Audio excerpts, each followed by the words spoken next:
അടുത്തതായിട്ട് നിങ്ങൾക്ക് സൈക്കോളജിയിൽ UGയോ PGയോ PhDയോ ചെയ്യാൻ പറ്റുന്ന മറ്റൊരു നല്ല ഇൻസ്റ്റിറ്റ്യൂട്ടാണ് യൂണിവേഴ്സിറ്റി ഓഫ് ഡൽഹി. ഡൽഹി യൂണിവേഴ്സിറ്റിയുടെ അണ്ടറിൽ വരുന്ന കുറച്ച് കോളേജസ് ഉണ്ട്. LSR പോലെ, മിറാണ്ട ഹൗസ് പോലെ, ഹിന്ദു കോളേജ് പോലെയുള്ള കോളേജസിലൊക്കെ നിങ്ങൾക്ക് സൈക്കോളജിക്ക് PG അല്ലെങ്കിൽ UG PhD ഒക്കെ ചെയ്യാൻ നല്ല ഓപ്പർച്യൂണിറ്റീസ് ഉണ്ടാവും. സോ ഡൽഹി യൂണിവേഴ്സിറ്റിയുടെ അണ്ടറിലും നിങ്ങൾക്ക് പഠിക്കണമെങ്കിൽ അതും ഇപ്പോൾ CUETന്റെ അണ്ടറിലാണ് വരുന്നത്. Previously Delhi university separate entrance ആയിരുന്നു നടത്തിക്കൊണ്ടിരുന്നത്. ഇപ്പോൾ അതും CUETയുടെ അണ്ടറിലേക്ക് ആയിട്ടുണ്ട്. സോ ഡൽഹി യൂണിവേഴ്സിറ്റിയുടെ ഒരു പ്രത്യേകത എന്താണെന്ന് വെച്ചാൽ വളരെയധികം പഴക്കം ചെന്ന ക്യാമ്പസ് ആണ്. സോ അത്രയും നല്ല ഫാക്കൽറ്റി, അത്രയും നല്ല ഡിപ്പാർട്ട്മെന്റ്സ് ഒക്കെയാണ് ഡൽഹി യൂണിവേഴ്സിറ്റിയുടെ അണ്ടറിലുള്ള മിക്ക കോളേജസിലും ഉണ്ടാവുക.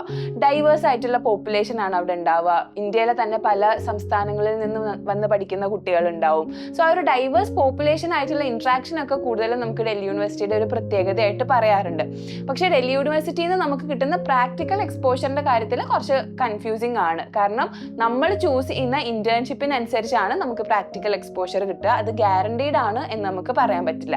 പക്ഷേ ഹയർ സ്റ്റഡീസ് പെർസ്യൂ ചെയ്യുന്ന അല്ലെങ്കിൽ ഇന്റർനാഷണൽ എക്സ്പോഷർ പെർസ്യൂ ചെയ്യുന്ന ആൾക്കാർക്ക് വളരെ നല്ലൊരു ഓപ്ഷൻ തന്നെയാണ് ഡൽഹി യൂണിവേഴ്സിറ്റിയുടെ അണ്ടറിൽ വരുന്ന ക്യാമ്പസുകൾ.